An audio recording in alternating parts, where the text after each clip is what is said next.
Bonjour à tous et bienvenue sur Mosaïque Cristal. La France n'est pas championne du monde de foot, mais Sarreguemines est championne de France de lutte. On en parlera dans Plus de Sport.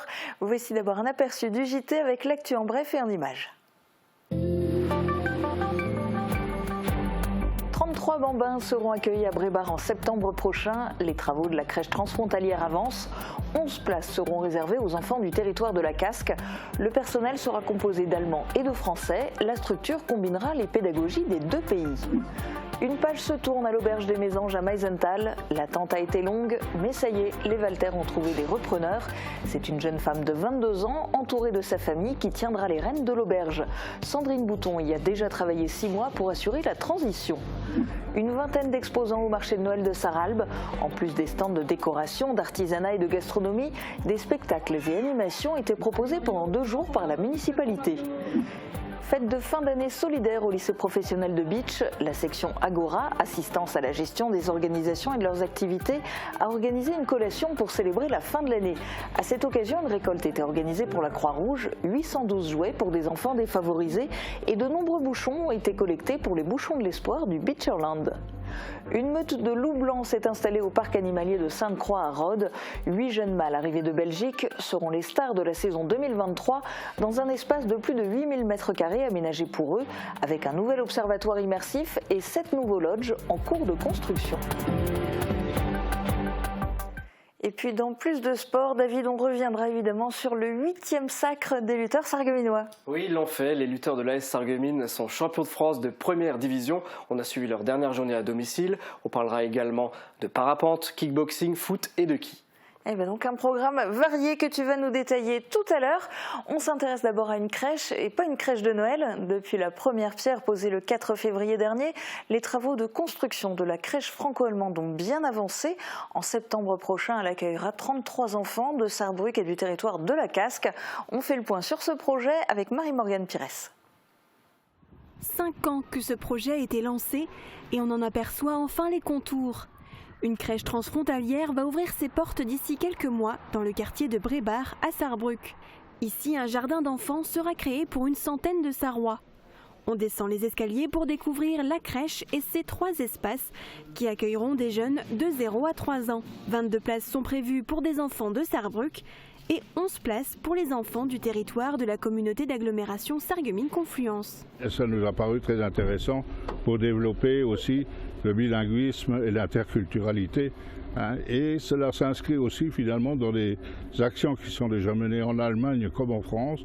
En Allemagne, la stratégie France, comme le Land de Saar, et en France, à Sarreguemines et dans les environnements, dans les communes environnantes, on développe déjà l'enseignement de l'allemand de façon plus ou moins intensive selon les endroits, mais c'est donc très cohérent avec l'ensemble. S'il existe plusieurs établissements scolaires bilingues des 2 côtés de la frontière, cette crèche sera une première sur le territoire de l'Eurodistrict Sarre-Moselle. En plus de la finition des travaux, l'heure est aussi au travail administratif, car les règles, notamment pour la participation financière des parents, ne sont pas les mêmes dans les 2 pays.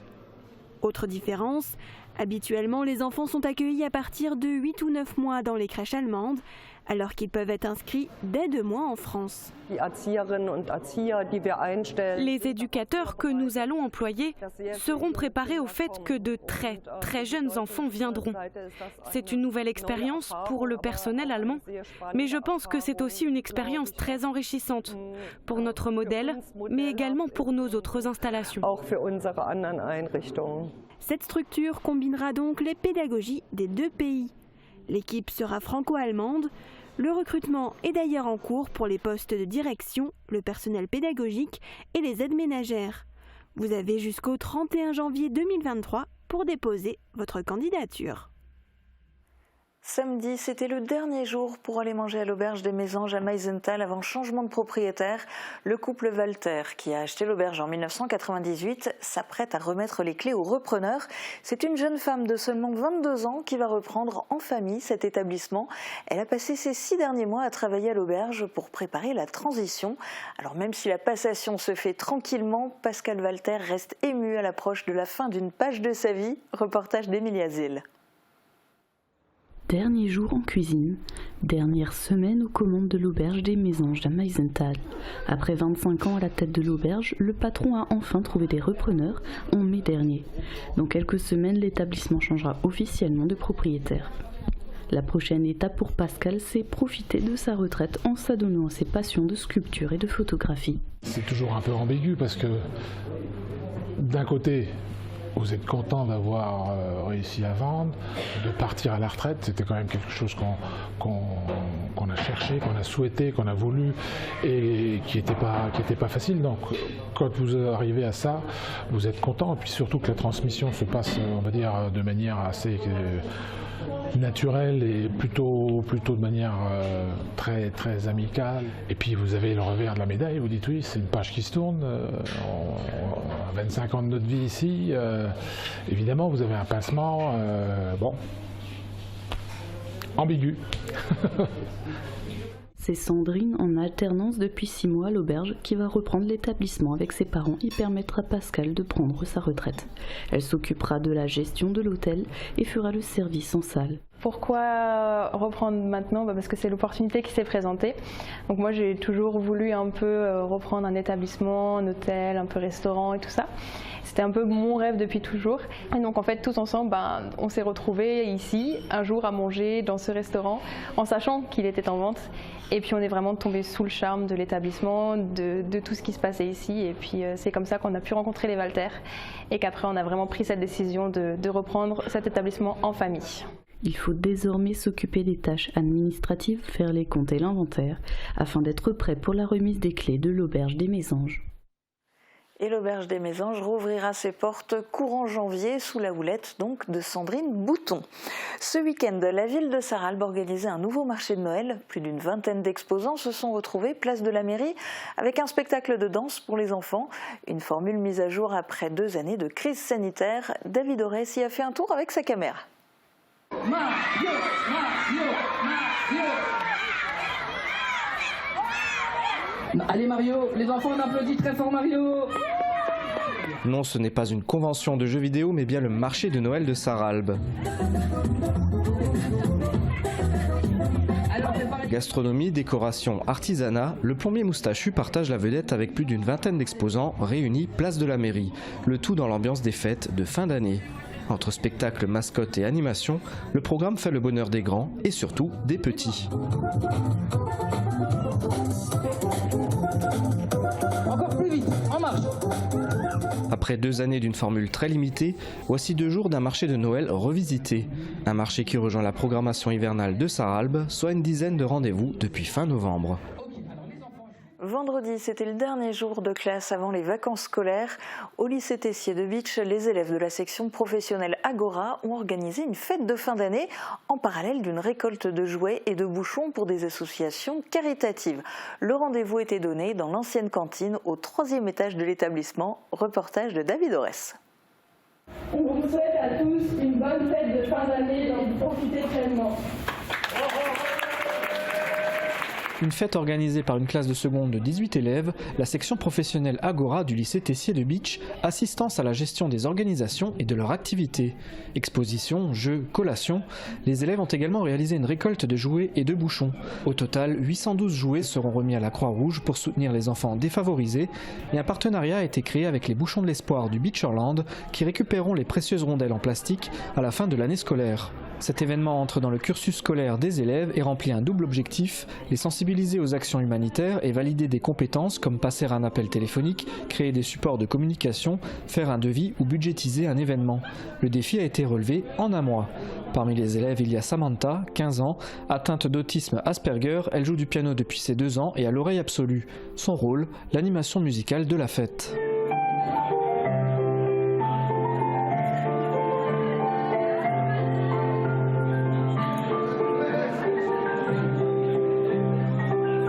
Administration, professeurs et élèves ont répondu présents à l'événement, une première au lycée professionnel de Bitche.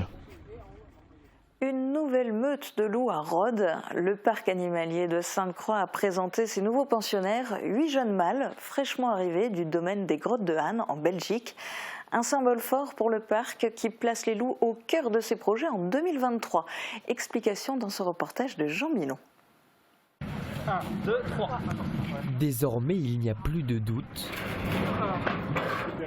2023 sera l'année du loup au parc animalier de Sainte-Croix. On a ouvert les caisses, ils sont sortis tranquillement et là, ils sont assez bluffants parce qu'ils sont vraiment bien dans leur tête. Ils ont regardé, ils ont fait « Ok, bon bah ça c'est chez nous ». Avec l'arrivée de ces 8 jeunes mâles, le parc a décidé de réaménager plus de 8000 m² de territoire. Que ce soit pour les visiteurs, avec un nouvel observatoire immersif, ou pour les animaux, avec la création d'une véritable rivière et d'un bassin. Dans cette rivière, ils vont pouvoir aller fouiller dans les berges, ils vont pouvoir trouver dans les plantations des zones fraîches pour pouvoir s'abriter lors des fortes chaleurs qu'on va continuer à vivre dans les prochaines années. Donc on a essayé d'anticiper un peu tout ça. Ce nouveau territoire ouvrira au printemps prochain. Pour l'accompagner, 7 nouveaux lodges sont en cours de construction. 3 face au loup noir et 4 au cœur d'un nouvel hameau face au loup blanc. Le loup va être vraiment le fil conducteur des animations, des expériences que l'on va pouvoir proposer au cours de cette année avec des hébergements, une nouvelle meute de loup blanc, un nouveau territoire, toute une nouvelle approche autour de la muséographie, de la pédagogie, de la sensibilisation autour de cet animal, mais également beaucoup d'approches artistiques à travers des expositions, des conférences, à travers l'accueil d'artistes qui vont venir sur le parc. Également, on va travailler sur le jeune public et les scolaires autour du loup. Et vraiment, le loup est un animal emblématique de la faune européenne et un animal emblématique des projets de sensibilisation du parc animalier. Nouveaux animaux, nouveaux équipements, nouveaux lodges, on aurait presque envie de se jeter dans la gueule du loup. Il est temps maintenant de retrouver nos traditionnels lutins, mais cette année, ils ne sont pas en train de préparer les cadeaux dans l'atelier du Père Noël. Non, on les retrouve à la plage. Regardez.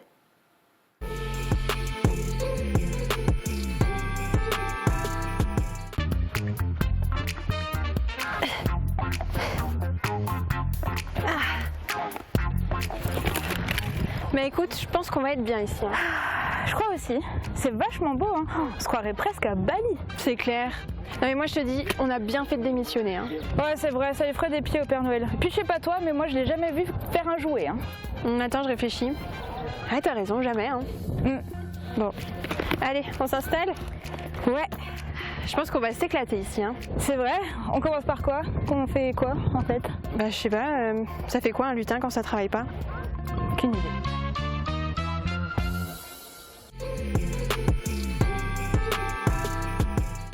Alors ça n'augure rien de bon quand même pour les cadeaux de Noël. La suite des aventures des lutins demain sur Mosaïque Cristal.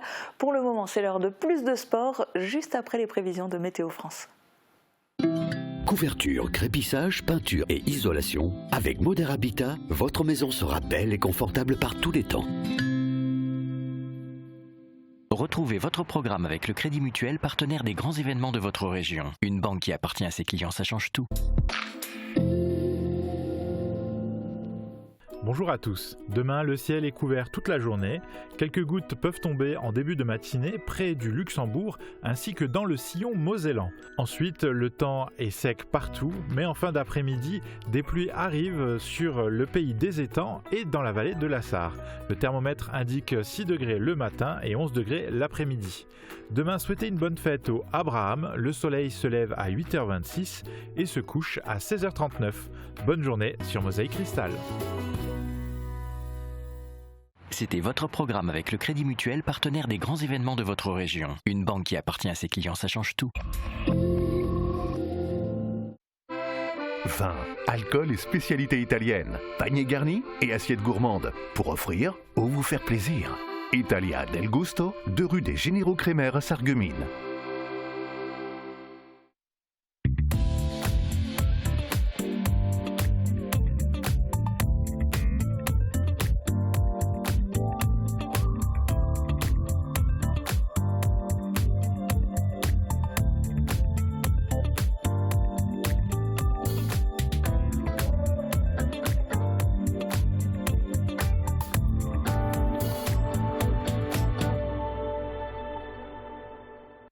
Pendant les fêtes, prenez soin de vous avec AVS Santé. Matériel médical, orthopédie, audition, service à domicile et transport, quel que soit votre besoin, nous restons à vos côtés. Parce que votre santé est notre priorité. Toutes les équipes d'AVS Santé vous souhaitent de très belles fêtes et vous présentent ses meilleurs vœux. AVS Santé, notre métier, vous accompagner. C'est bientôt les fêtes et je cherche un boucher. Vous avez une idée? Intermarché! Bon, d'accord. Et si j'ai besoin d'un bon poissonnier? Intermarché! Des fruits et des légumes bien frais? Intermarché! Et le pain pour les toasts de mes invités? Intermarché! Bref, pour les fêtes, où je dois aller?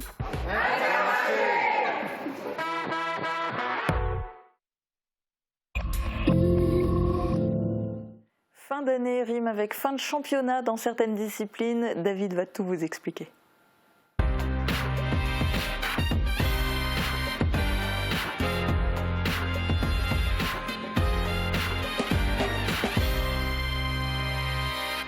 Ça y est, ils ont été sacrés champions de France de première division. Samedi, l'AS Sarreguemines Luth jouait sa dernière journée à domicile. Le club local recevait les Alsaciens de Schiltigheim. Une rencontre qui s'est achevée par un nul, un résultat suffisant pour décrocher le titre. Le résumé dans ce reportage d'Emilia Zil et Morane Grandcola.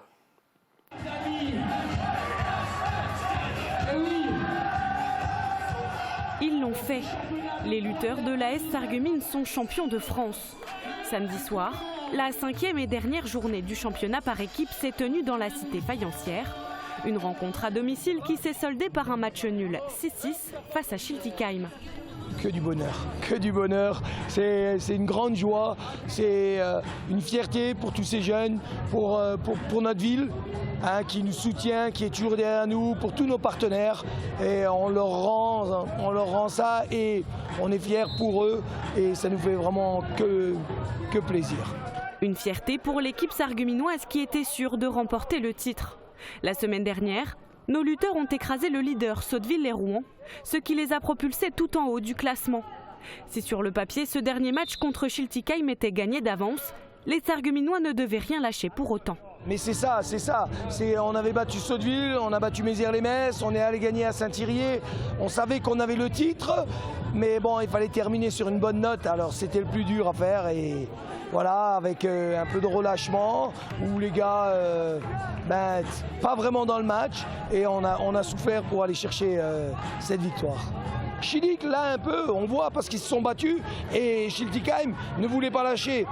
Ils se sont dit, voilà, battre le champion, c'est tout à leur honneur. L'année dernière, on a perdu contre eux, on fait 6-6, on perd au point fila. Et là, on leur a rendu la monnaie. Avec cette victoire, l'équipe d'Éric Cirque affirme une fois de plus son statut de meilleur club de lutte et ajoute à son palmarès un 8e titre national. L'heure est maintenant à la détente. Les lutteurs vont pouvoir savourer leur victoire avant de se reconcentrer pour les futures compétitions en individuel l'année prochaine.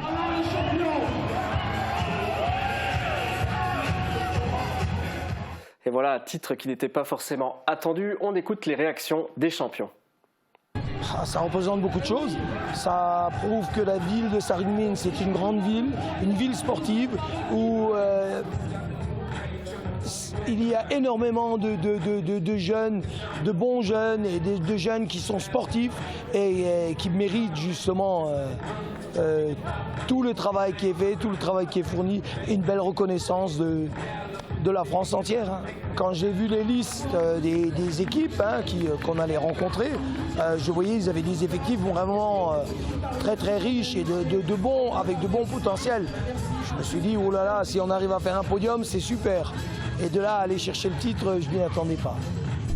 Franchement, ça me fait plaisir, moi. Plaisir de voir que mes coéquipiers sont contents, de voir Eric fier de nous, de son équipe. Et voilà, ça fait beaucoup d'émotions. Vous avez bien vu à la fin que tout le monde était content de célébrer, d'avoir la coupe dans les mains. Voilà, en plus, ça n'arrive pas souvent. C'est très dur, on a beaucoup de concurrents. On a 2-3 concurrents qui sont vraiment pas mal, qui savent faire face, donc voilà, ça nous fait plaisir. Franchement, c'est beau, on est allé le chercher ce titre et franchement c'est une grande satisfaction. C'était ma première année en tant que titulaire dans l'équipe et le fait de ramener le titre après être passé à côté l'année dernière, c'est vraiment une grande satisfaction. En fait, ça fait plaisir. Champion de France, ça reste champion de France et on a beaucoup travaillé pour être champion de France.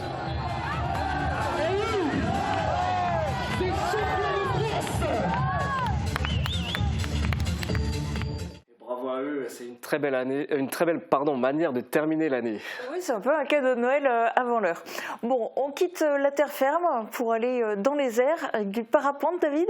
Oui, lui aussi fait du haut niveau. Yvan Haas, jeune Ilsprichois de 22 ans, a participé à la super finale de la Coupe du Monde de parapente. C'était au Mexique du 6 au 17 décembre. 10 jours de compétition avec une seule journée de repos. Il a terminé à la 57e place sur 150 participants.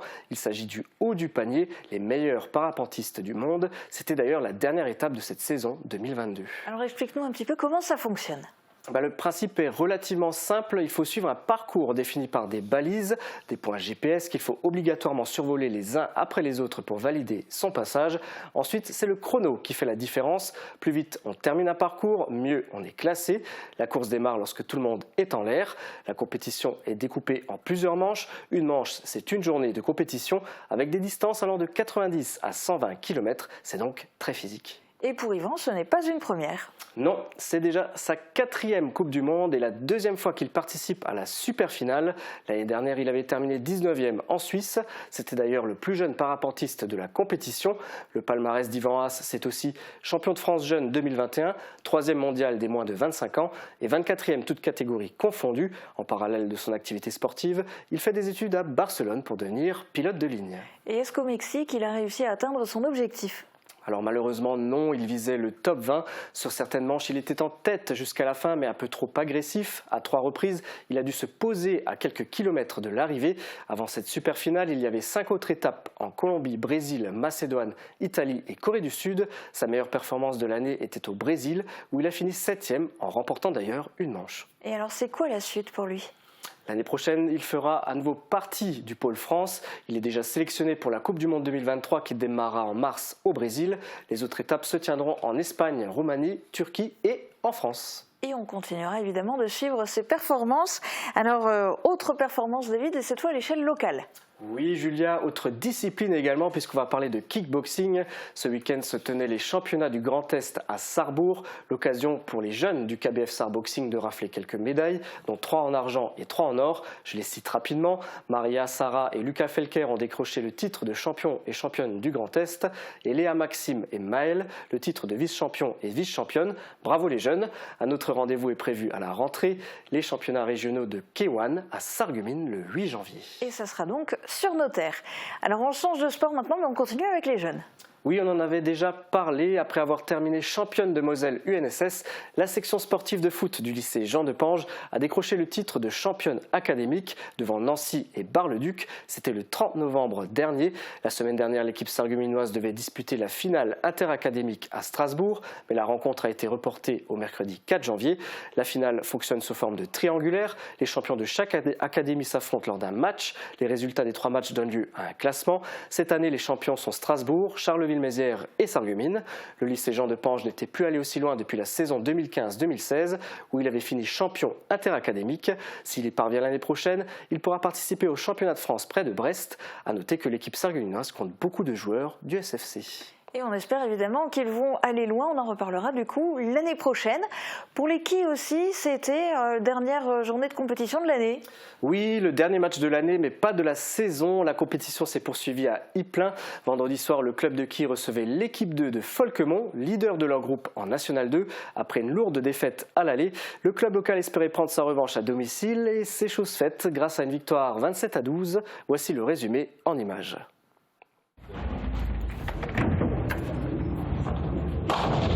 C'est la 8e journée de National 2, juste au-dessus de Régional, le niveau le plus bas. Pour ce premier match de phase retour, Ypelin, 4e du classement sur 7, reçoit l'équipe 2 de Folkemont, leader du groupe. À l'aller, Folkemont avait dominé la partie avec une différence de 470 quilles. L'objectif pour Ypelin, prendre le plus de points possible à domicile. C'est un match revanche dans le sens où on a joué à Folkemont le premier match de la saison et on n'a pas ramené beaucoup de points, donc il fallait vraiment rattraper le coup. Un match de quilles, c'est 4 contre 4. Chaque joueur réalise 120 jets répartis sur 4 pistes, soit 30 jets par piste. Le but est de faire tomber le plus de quilles possible. Une quille égale un point. Les 15 premiers jets sont pleins. Les quilles sont réinitialisées à chaque jet. Les 15 suivants sont débarrassés. Il faut faire tomber toutes les quilles avant d'avoir un nouveau jeu. Chaque joueur dispose de 12 minutes par piste pour réaliser ses 30 jets. Holz Fabien, l'équivalent du strike au bowling. Ypelin réalise un très bon début de rencontre. Après leurs 120 jets, Laurent et Fabien sont devant. Ils connaissent bien leur piste. On est à domicile, tout simplement, l'habitude des pistes à domicile et ça joue beaucoup. On va espérer que ça continue comme ça. Hein. Et Laurent ne croit pas si bien dire. En seconde partie de rencontre, Gilles et Joachim prennent le relais et permettent à Ypelin de conserver son avance. Le club local l'emporte de 98 quilles. Les 4 joueurs se classent 1er, 2e, 3e et 6e sur 8, ce qui leur permet de cumuler 27 points au classement contre 12 pour Folkemont. Ypelin réalise un pas de plus vers son objectif, le maintien. Le prochain match aura lieu le 6 janvier à l'extérieur contre l'équipe 2 de Styrin-Wendel. Malheureusement, je ne peux pas vous communiquer l'état actuel du classement, il n'a pas encore été mis à jour. Mais puisqu'on parle de quilles, David, c'est justement le sport que tu testes pour nous cette semaine. Oui Julia, je l'ai testé justement avec le club d'Ypelin, mais pas durant leur compétition évidemment.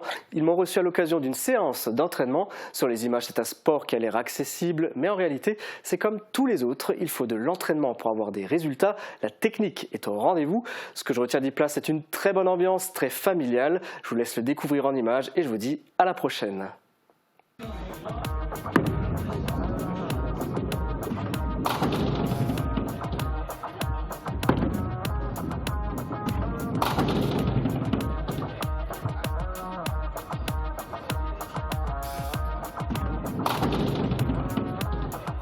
Bon d'accord, c'est un montage, allez je vous montre le vrai tireur du strike.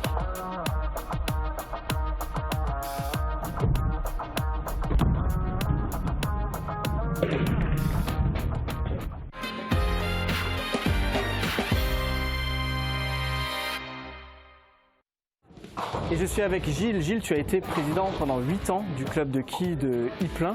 Est-ce que tu peux me présenter un petit peu le club? Oui.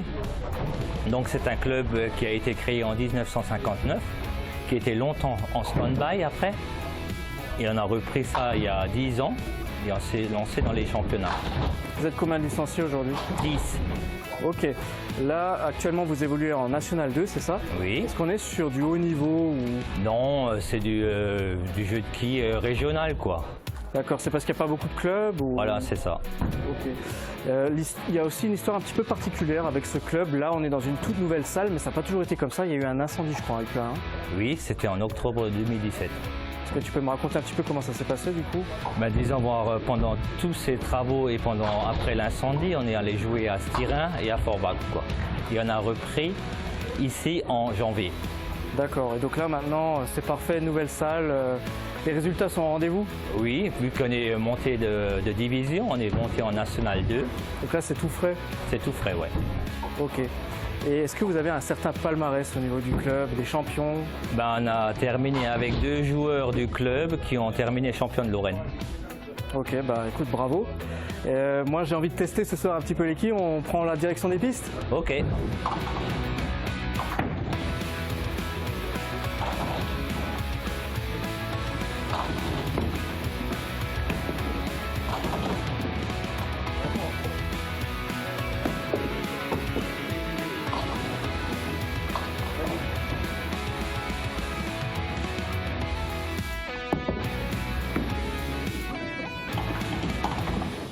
Laurent, je viens de discuter à l'instant avec Gilles, il m'a parlé d'un champion du Grand Est, c'est toi? Oui, c'est moi, effectivement. Je suis devenu champion du Grand Est en tandem, par équipe de 2, cet été.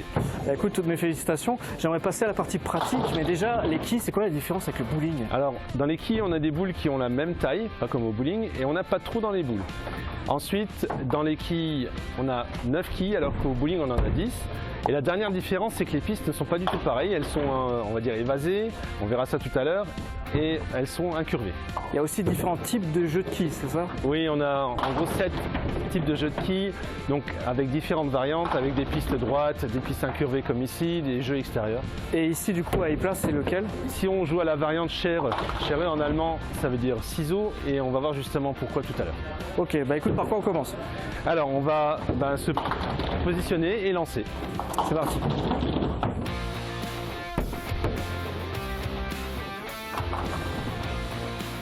Laurent, je te demande de me faire une démo et tu fais tout de suite un strike. Oui, ça arrive, hein. On essaie d'en faire le plus possible. Et du coup, on voit les schereurs en fait, hein, c'est oui. Ça? En fait, la piste, elle est évasée, c'est-à-dire qu'elle est très étroite au début et elle va s'élargir en milieu de piste. Ok, à mon tour.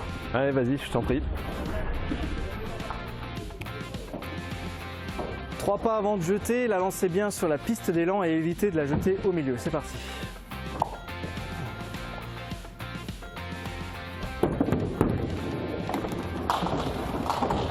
Bon ben, un premier jet pas très concluant, la gouttière. Je vais demander conseil auprès de Laurent pour m'améliorer du coup. Bah en fait, ce qui s'est passé, c'est que ton bras n'est pas parti très droit. Il faut que tu gardes ton bras vraiment parallèle au corps. Il faut vraiment pas que tu essaies de diriger la boule, tu la laisses partir vraiment tout droit. Rebelote. On essaye. Allez, c'est reparti.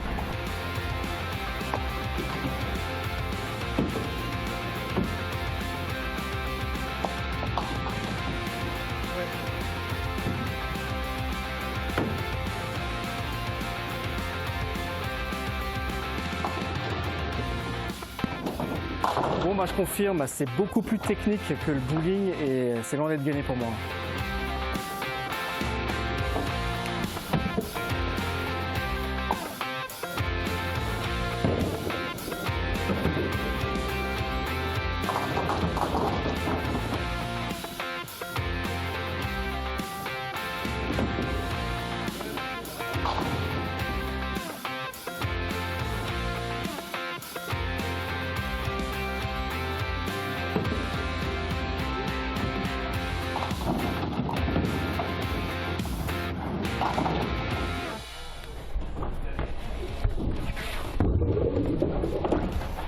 Ah, bah là c'est loupé, c'est la gouttière. Nolan, c'est ça? Oui, c'est ça. Dis-moi, ça fait combien de temps que tu es au club ici à Ypres? 2 mois.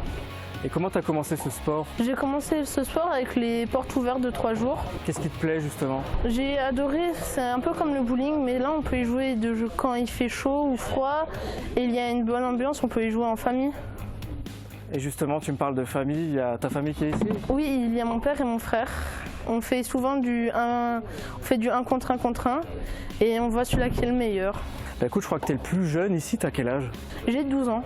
D'accord, bah écoute, c'est bien, si ce sport te plaît, je te laisse continuer. Ok, merci.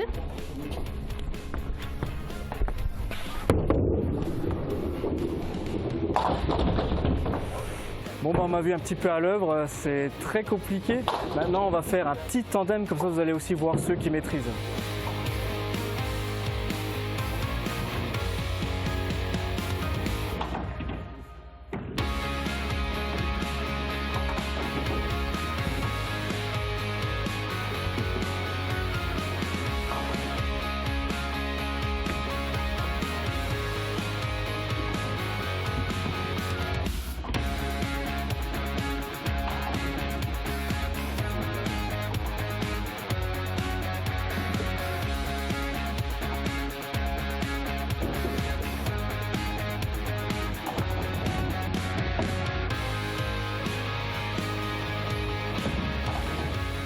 Et voilà une expérience très sympathique ce soir avec le club de quilles d'Ypres, un sport qui est convivial, on retrouve cet esprit de jeu de café, mais aussi technique et compétitif. Si ça vous intéresse, les séances c'est les mardis et jeudis. Merci de nous avoir suivis et je vous dis à la prochaine.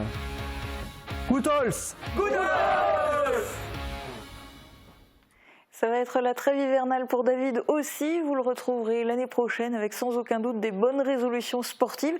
Il sera là quand même encore demain pour une chronique politique cette fois. Et moi je vous donne rendez-vous justement demain pour l'actu et un invité qui revient d'Arménie. Lissandro Formica, vainqueur de l'Eurovision Junior, sera sur ce plateau en direct à midi. Très bonne journée à tous, à demain.